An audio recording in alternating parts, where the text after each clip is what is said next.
tao là vô pe bao là cái bong nâng bằng nó lấy bí mần vô pe bao lơ bong lơ cái pot này nâng này vô pe bao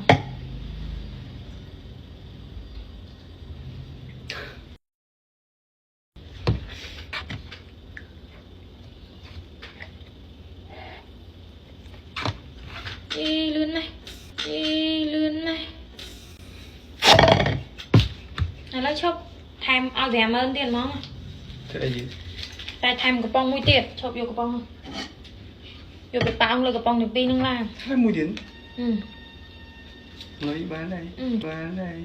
cho ai lươn nó chụp ai vô luôn chụp mi xanh cảm ơn đi mẹ thấy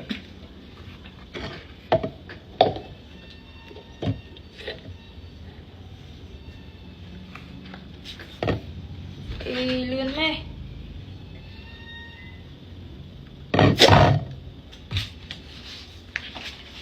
tiệt pi mơn tròn đi